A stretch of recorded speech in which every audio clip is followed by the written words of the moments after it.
Hi, welcome back to my YouTube channel. ನಾನು Nirmala Virupaksha.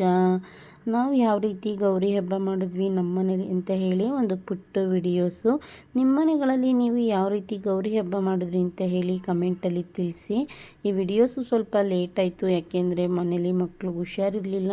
So ಹುಷಾರಿಲ್ಲ ಮಕ್ಕಳಿಗೆ ಅಂದರೆ ಅವ್ನು ನೋಡ್ಕೊಳ್ಳೋದು ಎಷ್ಟು ಕಷ್ಟ ಆಗುತ್ತೆ ಅಲ್ವಾ. ಅದರಲ್ಲಿ ಒಂದೇ ಮನೇಲಿ ಒಟ್ಟಿಗೆ ಇಬ್ಬಿಬ್ರಿಗೆ ಹುಷಾರಿಲ್ಲ ಅಂದ್ರಂತೂ ತುಂಬ ಕಷ್ಟ. ನಾನು ಒಬ್ಬಳೇ ನೋಡ್ಕೋಬೇಕಿತ್ತು, ಹಾಗಾಗಿ ಸ್ವಲ್ಪ ವಿಡಿಯೋಸ್ ಲೇಟ್ ಆಯಿತು. ನಾವು ಯಾವ ರೀತಿ ಗೌರಿ ಹಬ್ಬನ ಮಾಡ್ತೀವಿ ಅಂದರೆ, ಮನೇಲಿರುವಂಥ ಮರಗಳನ್ನ ಸಾರಿಸಿ ಅದಕ್ಕೆ ಅರಿಶಿನ ಕುಂಕುಮ ವಿಭೂತಿ ಎಲ್ಲ ಇಟ್ಟು, ಹಾಗೂ ಮರದೊಳಿಕೆ ಕಳಸನ ಪೂಜೆ, ಒಂದು ಬ್ಲೌಸ್ ಪೀಸ್ ಇಟ್ಟು ಅವಕ್ಕೆಲ್ಲ ಬ್ಲೌಸ್ ಪೀಸ್ಗೂ ಅರಿಶಿನ ಕುಂಕುಮ ಬಳೆ ಸರ ಎಲ್ಲ ಹಾಕಿ ನಾವು ಕಳಸನ ಪೂಜೆ ಗೌರಿನ ಪೂಜಿಸ್ತೀವಿ. ಗೌರಿ ಪೂಜೆನ ಮಾಡ್ತೀವಿ ಮನೇಲಿ, ಹಾಗೆ ಸಿಂಪಲಾಗಿ ಅಲಂಕಾರನ ಮಾಡಿ. ಇನ್ನು ಮನೇಲಿ ಏನಿರುತ್ತೋ ಅದು ಹಣ್ಣು ಹಂಪಲುಗಳನ್ನು ಕೂಡ ಮುಂದೆ ಇಟ್ಟು ನಾವು ಯಾವ ರೀತಿ ವರಮಹಾಲಕ್ಷ್ಮಿ ಮಾಡ್ತೀವೋ ಅದೇ ರೀತಿ ನಾವು ಗೌರಿ ಹಬ್ಬನೂ ಕೂಡ ಮಾಡ್ತೀವಿ. ನಮ್ಮ ಮನೆಗಳಲ್ಲಿ ಗಣೇಶ ಹಬ್ಬ ಸ್ವಲ್ಪ ಸಿಂಪಲ್ಲೇ ಮಾಡೋದು, ಮನೇಲಿ ಸುಮ್ಮನೆ ಪೂಜೆ ಮಾಡ್ಕೊತೀವಿ. ಹಾಗೆ ನಮ್ಮ ಏರಿಯಾದಲ್ಲಿ ಯಾರಾದ್ರೂ ಗಣೇಶನ ಇಟ್ಟಿದ್ರೆ ಅಲ್ಲಿಗೆ ಹೋಗಿ ಪೂಜೆ ಮಾಡಿಸ್ಕೊಂಬರ್ತೀವಿ. ಅದು ನಾವು ನಡ್ಸ್ಕೊಂಡು ಬಂದಿರೋದು ಆವಾಗಿಂದನೂ.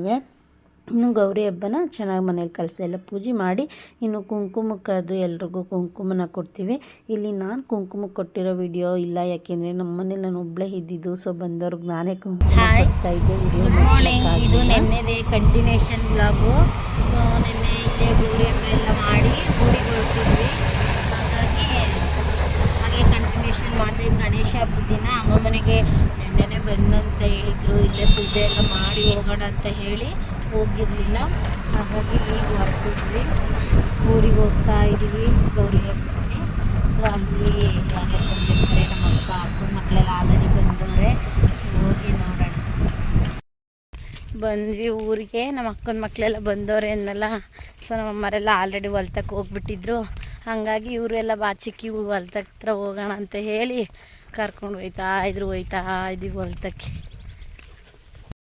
ನಮ್ಮಮ್ಮರೆಲ್ಲ ನಾವು ಮಧ್ಯಾಹ್ನ ಆಗೋಯ್ತು ಹೋಗೋಷ್ಟೊತ್ತಿ ಊರಿಗೆ. ಸೊ ಹೊಲ್ದ ಹತ್ರ ಹೊಟ್ಟೋಗಿದ್ರು, ದನ ಎಲ್ಲ ಇಟ್ಕೊಂಡು. ಹಾಗೇ ಕಳೆ ಕೀಳೋಣ ಅಂತ ಹೇಳಿ ನಿನ್ನೆ ಗೌರಿ ಹಬ್ಬಕ್ಕೆ ಅಂತ ಹೇಳಿ ಮನೆ ಹತ್ರನೇ ದನ ಎಲ್ಲ ಕಟ್ಟಾಕಿದ್ರು. ಇದು ಗಣೇಶ ಹಬ್ಬ, ನಾವೇನು ಸಿಂಪಲ್ ಅಲ್ವಾ, ಹಾಗಾಗಿ ಹೋಗಿದ್ರು. ನಾವು ಹೋಗೋಣ ಅಂತ ಹೇಳಿ ಹೊರಟ್ವಿ. ನಮ್ಮ ಅಕ್ಕನ ಮಕ್ಕಳೆಲ್ಲ ಬಂದಿದ್ದರು. ಹಾಗೆ ಸಿಂಪಲಾಗಿ ಒಂದು ರೋಡಲ್ಲಿ ಹೋಯ್ತಾ ಒಂದು ವಿಡಿಯೋ ಮಾಡಿದೆ. ಎಷ್ಟು ಚೆನ್ನಾಗಿ ಗದ್ದೆ ನಾಟಿ ಮಾಡಿದರು ನಿನ್ನೆ. ಈಗ ಒಂದು ವೀಕಲ್ಲಿ ಗದ್ದೆ ನಾಟಿ ಮಾಡಿದ್ರು, ಎಷ್ಟು ಚೆನ್ನಾಗಿ ಕಾಣಿಸ್ತಾ ಇತ್ತು. ಮಳೆ ಹುಯ್ದು ರೋಡ್ ಸುತ್ತಮುತ್ತ ಫುಲ್ಲು ಹಸಿರಾಗಿ ತುಂಬ ಚೆನ್ನಾಗಿ ಕಾಣಿಸ್ತಾ ಇತ್ತು. ಅದು ನೋಡೋಕ್ಕೆ ಒಂಥರ ಚೆನ್ನಾಗಿರುತ್ತೆ. ಬೇಸಿಗೆಲಾದರೆ ಏನೋ ಒಂಥರ ಬಿಸಿಲು ಎಲ್ಲ ಒಣಗಿ ನಿಂತಿರುತ್ತೆ. ಮಳೆಗಾಲದಲ್ಲಿ ಎಷ್ಟು ಚೆನ್ನಾಗಿತ್ತು. ಹಾಗಾಗಿ ಹೋದ್ವಿ. ನಾವು ಹೋಗೋಣ ಹೊಲ್ದ ಹತ್ರ ಅಂತ ಹೋಗ್ತಾ ಇದ್ವಿ. ಇನ್ನೇನು ಹೊಲ್ದ ಹತ್ರ ಹೋದ್ವಿ ಅನ್ಬೇಕಾದ್ರೆ ಸಿಕ್ಕಾಪಟ್ಟೆ ಮಳೆ ಬಂತು. ಅವತ್ತೂ ಹೋಗಿ ಸುಮ್ಮನೆ ಅಲ್ಲಿ ನಮ್ಮ ಹೊಲ್ದ ಹತ್ರ ಒಂದು ಚಿಕ್ಕ ದೇವಸ್ಥಾನ ಐತೆ, ಆ ದೇವಸ್ಥಾನದ ಹತ್ರ ಕೂತ್ಕೊಂಡ್ವಿ. ಎಲ್ಲರೂ ಮಳೆ ಹೋಗೋ ತಕ್ಕ ಕೂತಿರೋಣ ಅಂತ ಹೇಳಿ ನೋಡಿದ್ರೆ ಸಿಕ್ಕಾಪಟ್ಟೆ ಮಳೆ. ಒಂದು 2.5 ಅವರ್ ಹಂಗೆ ಕೂತಿದ್ವಿ. 2 ಅವರ್ ಆದರೂ ಮಳೆ ನಿಂತೇ ಇಲ್ಲ. ಅಲ್ಲಿ ಗದ್ದೆ ನಾಟಿ ಮಾಡ್ತಿದ್ದವರು, ರೋಡಲ್ಲಿ ಹೋಗೋರು ಎಲ್ಲರೂ ಬಂದು ದೇವಸ್ಥಾನದ ಹತ್ರ ಮಳೆ ಬತ್ತದೆ ಅಂತ ಕೂತ್ಕೊಂಡ್ರು ಎಲ್ಲರೂ. ಅಲ್ಲೇ ಕೂತಿದ್ದು ಸುಮ್ಮನೆ ಅಂತ ವಾಪಸ್ ಬಂದ್ವಿ. ಇನ್ನೇನು ಮಾಡೋದು ಅಂತ ಹೇಳಿ ಹೊಲ್ತಕಲ್ಲಿಂದ ನಡ್ಕೊಬಂದ್ವಿ. ತುಂಬ ದೂರ ಹೊಲಗಳು, ನಡ್ಕೊಂಡು ಬಂದ್ವಿ. ನೋಡಿದ್ರೆ ಇಲ್ಲೋ ಹೊಲ್ದ ಹತ್ರನೇ ಹೋಗಲಿಲ್ಲ, ಮಳೆ ಬಂತು ಅಂತ. ಮಳೆ ನಿಂತ ಮೇಲೆ ರೋಡ್ ಸೈಡಲ್ಲೇ ನಮ್ಮ ದೊಡ್ಡಮ್ಮ ಕವರು ಮ್ಯಾನ್ಗಪ್ಪ ಹೊಚ್ಕೊಂಡು ನಿಂತಿದ್ರು. ಎಮ್ಮೆ ಮೇಕೆ ಎಲ್ಲ ಮೇಯಿಸ್ಕೊಂಡು. ಸೊ ಅಲ್ಲಿಗೆ ಹೋಗಿ ಅವ್ರನ್ನ ಮಾತಾಡಿಸ್ಕೊಂಡು, ಆಲ್ಮೋಸ್ಟ್ ಹಳ್ಳಿಗಳ ಕಡೆ ಯಾರೂ ಛತ್ರಿ ಇಟ್ಕೊಳ್ಳಲ್ಲ ಹೊಲ್ಗಳ ಹತ್ರ, ಯಾಕೆ ಅಂದರೆ ಗಾಳಿ ಬರುತ್ತೆ ಮತ್ತು ದನ ಕುರಿಗಳು ಬೆದರುತ್ತೆ ಆ ಛತ್ರಿಗಳಿಗೆ ಅಂತ ಹೇಳಿ ಈ ಥರ ಕವರ್ಗಳನ್ನ ತಗೊತಾರೆ. ನಿಂತಿದ್ರು, ಅವ್ರನ್ನ ಮಾತಾಡಿಸ್ಕೊಂಡು. ಹಾಗೆ ರೋಡ್ ಸೈಡಲ್ಲೇ ನಮ್ಮ ಹೊಲ್ದ ಹತ್ರ ಒಂದು ಹಳ್ಳ ಐತೆ. ಸೊ ಹಳ್ಳ ತುಂಬ ಚೆನ್ನಾಗಿತ್ತು. ಸಿಕ್ಕಾಪಟ್ಟೆ ಮಳೆ ಹೋಯ್ತು. 1-2 ಅವರ್ 3 ಅವರೇ ಹೋಯ್ತು ಅಂತ ಹೇಳ್ಬೋದು. ಸಿಕ್ಕಾಪಟ್ಟೆ ಮಳೆ ಹೋಯ್ತು. ಸೊ ಹಳ್ಳ ಹರಿತಾಯಿತ್ತು, ನೋಡೋಣ ಅಂತ ಹೇಳಿ ಅಲ್ಲಿಗೆ ಹೋಗಿ ನೋಡ್ಕೊಂಡು ತುಂಬ ವರ್ಷಗಳಾಗಿತ್ತು ಈ ಥರ ಹಳ್ಳ ಹರಿಯೋದೆಲ್ಲ ನೋಡಿ. ನಾವು ಅವಾಗಿಲ್ಲೆಲ್ಲ ಬಂದು ಹಳ್ಳದಲ್ಲಿ ಒಂದೊಂದು ಕಲ್ಲು ಹಾಕ್ಕೊಂಡು ಬಟ್ಟೆ ವಾಶ್ ಮಾಡಿಕೊಂಡು, ಮಮ್ಮ ಬಟ್ಟೆ ಒಗ್ದು ಕೊಟ್ಟಿರೋರು ನಾವು ಸ್ಕೂಲಲ್ಲಿ ಶನಿವಾರ ಭಾನುವಾರ ಮುಗಿಸ್ಕೊಂಡು ತಗೊಂಡೋಗವು. ಎಷ್ಟು ಚೆನ್ನಾಗಿ ಅಂದರೆ ನಾವು ಈ ಥರ ಜೋಗ ಜಲಪಾತ ಅದನ್ನೆಲ್ಲ 100 ಕಿಲೋಮೀಟ್ರ್ ಹೋಗ್ತೀವಿ ಪ್ರಕೃತಿಗಳನ್ನ ನೋಡೋಕ್ಕೆ. ಕೆಲವೊಂದು ಸಲ ಆ ಮಳೆ ಹುಯ್ದಿತ್ತು, ಚಿಕ್ಕ ಪಕ್ಷಿಗಳು ಬಡ್ಕೊಳ್ಳೋದು, ಈ ಸೌಂಡು ತುಂಬ ಚೆನ್ನಾಗಿತ್ತು ಅಂತಲೇ ಹೇಳ್ಬೋದು. ಇದನ್ನು ನೋಡೋಕ್ಕೆ ಪ್ರಕೃತಿ ಎಷ್ಟು ಸೂಪರಾಗಿರುತ್ತಲ್ವ, ಈ ಪ್ರಕೃತಿ ಮಡಿಲಲ್ಲಿ ಇರೋಕ್ಕೆ ಅಂತಲೇ ಹೇಳ್ಬೋದು.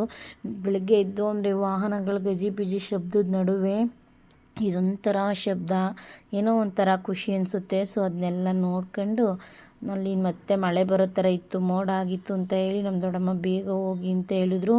ಸೊ ಅವ್ರ ಮೊಮ್ಮಕ್ಕಳೆಲ್ಲ ಇದ್ದರು ಅಂತ ಹೇಳಿ ಅವ್ರನ್ನೆಲ್ಲ ಕರ್ಕೊಂಡು ಬಂದ್ಬಿಟ್ವಿ. ಸೊ ಹಂಗೆ ಒಂದು ಯಾರ್ದೋ ಆಟೋ ಬಂತು, ನಮ್ಮೂರವ್ರದ್ದು ಆಟೋಗೆ ಹತ್ಕೊಂಡು ಬಂದ್ವಿ. ಸೊ ಮಳೆ ಬತ್ತಾದೆ ಅಂತ ಹೇಳಿ ಎಲ್ಲ ಇಲ್ಲಿ ಬಂದು ಕೂತಿದ್ರಲ್ಲ ಅವ್ರು ನಾಟಿ ಹಾಕೋರು. ಮಳೆ ನಿಂತ ಮೇಲೆ ನೋಡಿ ಇಲ್ಲೆಲ್ಲ ಬಂದು ಟ್ಯಾಕ್ಟ್ರಿ ಉಳ್ತಾಯಿತ್ತು, ನಾಟಿ ಹಾಕೋಕ್ಕೆ ಎಲ್ಲರೂ ಬಂದು ಅಲ್ಲಿ ಪೈರು ಕೀಳ್ತಾ ಇದ್ರು. ಇನ್ನು ಶನಿವಾರ ನೈಟು ಅಮ್ಮ ನಾವೆಲ್ಲ ಬಂದಿದ್ವಲ್ವ, ಸೊ ಏನಾದರೂ ಮಾಡೋಣ ಅಂತ ಹೇಳಿ ಒಬ್ಬಿಟ್ಟು ಮಾಡೋಣ ಅಂದರು. ನಾನು ಒಬ್ಬಿಟ್ಟು ಬೇಡಪ್ಪ ಅಂದೆ. ಹಂಗಾಗಿ ಸರಿ ಖಾರದ ಕಡ್ಬು ಮಾಡೋಣ ಅಂತ ಹೇಳಿ ಎಲ್ಲ ಖಾರದ ಕಡ್ಬಿಗೆ ರೆಡಿ ಮಾಡ್ಕೊತಾ ಇದ್ವಿ. ಖಾರದ ಕಡ್ಬು ಮಾಡಿ ನಾವು ಹಂಗೆ ವರ್ಷಕ್ಕೆ ಒಂದ್ಸಲ ಕಡುಬು ಮಾಡೋದು. ಹಂಗಾಗಿ ಅಪ್ಪಾಜಿ ಖಾರದ ಕಡುಬೆ ಮಾಡೋಣ ಅಂತ ಹೇಳಿ ಖಾರದ ಕಡುಬು ಮಾಡಿದ್ವಿ. ಅದು ನಂಗೆ ಮುರಿಯೋಕ್ಕೆ ಬರಲಿಲ್ಲ. ನಮ್ಮಮ್ಮ ತೋರಿಸ್ತಾಯಿತ್ತು, ನೀನು ಮುರಿದಿರೋವೆಲ್ಲ ನೋಡು, ಖಾರದ ಕಡುಬು ನೀನು ಮಾಡಿರೋವು ಹೆಂಗಾಗವೆ ಅಂತ. ಅದು ನಮ್ಮಮ್ಮ ಮಾಡಿದವು ಚೆನ್ನಾಗಿ ಬಂದಿತ್ತು, ನಾನು ಮಾಡಿದ್ದು ಸ್ವಲ್ಪ ಎಲ್ಲ ಬಿಟ್ಕೊಬಿಟ್ಟಿತ್ತು. ಸರಿ ಹೆಂಗೋ ಮುರ್ಕೊಂಡೆ ತಿನ್ನೋದಲ್ವ ಬಿಡಮ್ಮ ಅಂತ ಹೇಳ್ತಾಯಿದ್ದೆ. ಇನ್ನು ಇದು ಸಂಡೇ ಬೆಳಿಗ್ಗೆ ನಮ್ಮ ದೊಡ್ಡಮ್ಮವರು ಒಬ್ಬರು ಅವ್ರ ತವ್ರ ಮನೆ ಹಬ್ಬನ ನಡೆಸ್ಕೊಂಡು ಬಂದಿದ್ದಾರೆ. ಸೊ ಅವ್ರು ಮಾಡ್ತಾರೆ ಈ ಹಬ್ಬನ. ಹಾಗಾಗಿ ನಮ್ಮನ್ನು ಕರೀತಾರೆ ಈ ಹಬ್ಬಕ್ಕೆ. ನಮ್ಮ ದೊಡ್ಡಪ್ಪವರು ದೊಡ್ಡಮ್ಮ ಅವರು ಕರೆದಿದ್ರು. ಅವರು ಏನೇನೋ ಕಳಸ ಪೂಜೆ ಮಾಡಿ ಐನೂರನ್ನೆಲ್ಲ ಕರೆದು ಪೂಜೆ ಮಾಡ್ತಾಯಿದ್ರು. ಸೊ ಅವರು ಗೌರಿ ಹಬ್ಬ ಆಗಿ ಒಂದು ವಾರಕ್ಕೆ ಇಲ್ಲ 3 ದಿವಸಕ್ಕೆ ಈ ಥರ ಮಾಡ್ತಾರೆ. ಅವಾಗ ಕರೆದಿದ್ರಲ್ಲ ಸರಿ ಅಂತ ಹೇಳಿ ನಾವು ಅವ್ರ ಮನೆಗೆ ಹೋಗಿ ಅವ್ರಿಗೊಂದು ಸ್ವಲ್ಪ ಹುಷಾರಿರಲಿಲ್ಲ ಅಂತೇಳಿ ನಾವು ಸ್ವಲ್ಪ ಹೆಲ್ಪ್ ಮಾಡಿ ಅಲ್ಲೇ ಊಟ ಎಲ್ಲ ಮುಗಿಸ್ಕೊಂಡು, ಅವರು ಪಾಪ ಗೌರಿ ಹಬ್ಬಕ್ಕೆ ಅವರಲ್ಲಿ ಏನಿರುತ್ತೋ ಅದು, ಅವ್ರಿಗೆ ಹೆಣ್ಮಕ್ಳಿಲ್ಲ, 2 ಗಂಡು ಮಕ್ಕಳು. ಹಾಗಾಗಿ ನಮಗೆ ನಮ್ಮ ದೊಡ್ಡಮ್ಮ ಇನ್ನೊಬ್ಳು ನಮ್ಮ ಅಕ್ಕಂಗೆ ಎಷ್ಟಾಗುತ್ತೋ ಅವ್ರ ಹತ್ರ ಇರೋದು ಏನೋ ಅರ್ಶಿನ ಕುಂಕುಮ ಕೊಟ್ಟು ಬಾಗಿನ ಕೊಡ್ತಾರೆ. ಸೊ ಒಳ್ಳೆ ಊಟ ಮುಗಿಸ್ಕೊಂಡು ಬಾಗಿನ ತಗೊಂಡು ಇಬ್ಬರು ಕೂಡ ಬಂದ್ವಿ. ಇನ್ನು ಮಧ್ಯಾಹ್ನಕ್ಕೆ ಇನ್ನೊಬ್ಬರು ದೊಡ್ಡಮ್ಮ, ಸೆಕೆಂಡ್ ದೊಡ್ಡಮ್ಮ, ಅದೇ ನಮ್ಮ ಅಕ್ಕ ಅಂತ ಹೇಳ್ತೀನಲ್ಲ, ಅವರಮ್ಮ ಗೌರಿ ಹಬ್ಬಕ್ಕೆ ಇನ್ನೂ ಬಟ್ಟೆ ಎಲ್ಲ ತೊಗೊಂಡಿರಲಿಲ್ಲ. ಸೊ ತೊಗೊಬರೋಣ, ನಮ್ಮಕ್ಕ ಅಲ್ಲಿಂದ ಹಂಗೆ ಬರ್ತೀನಿ ಅಂತ ಹೇಳಿದ್ಲು ಅಂತ ಹೇಳಿ ಹೋಗಿ ನಮ್ಮ ಅತ್ತಿಗೆ ಅವರೆಲ್ಲ ಕೂಡ ಅಲ್ಲಿಗೆ ಬಂದರು ಅಂಗಡಿಗೆ. ಅವ್ರ ಅಮ್ಮನ ಮನೆಗೆ ಹೋಗಿದ್ದರು. ಹೋಗಿ ಬಟ್ಟೆ ಎಲ್ಲ ತೊಗೊಂಡು ಶಾಪಿಂಗ್ ಮಾಡಿಕೊಂಡು ಬಂದ್ವಿ. ನಾವೇನು ಅದು ಇದು ಅನ್ನಲ್ಲ, ಪಾಪ ಅವ್ರು ಇರೋದು ಏನೇನು ಕೊಡ್ತಾರೋ ಅದೇ ಆಗಲಿ ಸಿಂಪಲಾಗಿ. ಒಟ್ಟಿನಲ್ಲಿ ಗೌರಿ ಹಬ್ಬಕ್ಕೆ ಹೆಣ್ಮಕ್ಳು ಕೊಡಬೇಕು ಅಂತ ಹೇಳ್ತಾರಲ್ವ, ಎಷ್ಟೋ ಜನಕ್ಕೆ ಬಾಗ್ನ ಕೊಡೋರೇ ಇಲ್ಲ, ನಮಗೆ ಎಷ್ಟೋ ಕೊಡ್ತಾರಲ್ಲ. ಸೊ ಖುಷಿಯಾಗಿ ತಗೊಳ್ಳೋಣ ಅಂತ ಹೇಳಿ ತಗೊಂಡು, ಇನ್ನು ಎತ್ವಿಕ್ಕು ನಮ್ಮ ರಾಖಿ ಕಟ್ಟಿಲ್ಲ ಅಂತ ಇದ್ದ ಭವಿನ ಫೋನ್ ಮಾಡಿದಾಗೆಲ್ಲ ನಾವು ಸಿಕ್ಕೇ ಇರಲಿಲ್ಲ. ಹಾಗಾಗಿ ಭವ್ಯ ರಾಖಿ ತಂದು ಅವ್ರಿಬ್ರಿಗೂ ಒಂದೊಂದು ರಾಖಿ ಕಟ್ತಾಯಿದ್ಲು. ಅವ್ರು ಕಟ್ಟಿಸ್ಕೊತಾನೇ ಇರಲಿಲ್ಲ ನೀಟಾಗಿ. ಇನ್ನೇನು ಮಾಡೋದು, ಕಟ್ಟಿಸ್ಕೊಂಡು ರಾಖಿ ಕಟ್ಟಿ ನಾವು ಸೋಮವಾರ ಬೆಳಿಗ್ಗೆ ಬಂದುಬಿಡ್ಬೇಕಲ್ವ, ಸ್ವಲ್ಪ ಸೊಪ್ಪು ಕುಯ್ಕೊಬರೋಣ ಅಂತ ಹೇಳಿ ನಮ್ಮ ತೋಟದ ಹತ್ರ ಹೋಗಿ ಅಲ್ಲೇ ಹೊಲದಲ್ಲಿ ಒಂಚೂರು ಹಣೆ ಸೊಪ್ಪಿತ್ತು ಅಂತ ಹೇಳಿ ಸ್ವಲ್ಪ ಹಣೆ ಸೊಪ್ಪೆಲ್ಲ ಕಿತ್ಕೊಂಡು ಬಂದ್ವಿ. ಹಿಂಗೆ ಹಳ್ಳಿಗೆ ಹೋದರೆ ಇನ್ನೇನು ಮಾಡೋದಲ್ವ, ಫ್ರೀಯಾಗಿ ಸಿಗೋದನ್ನ ಇಲ್ಲಿ ದುಡ್ಡು ಕೊಟ್ಟು ತರೋ ಬದಲು ಅಲ್ಲಿ ಫ್ರೀಯಾಗಿ ಸಿಗೋದನ್ನ ಸ್ವಲ್ಪ ತಗೊಬರೋಣ ಅಂತ ಹೇಳಿ ತೊಗೊಬಂದ್ವಿ. ನನ್ನ ಚಾನಲ್ನ ಸಬ್ಸ್ಕ್ರೈಬ್ ಮಾಡಿಲ್ಲ ಅವರು ಪ್ಲೀಸ್ ಸಬ್ಸ್ಕ್ರೈಬ್ ಮಾಡಿ ವಿಡಿಯೋಸ್ ನೋಡಿ. Thank you.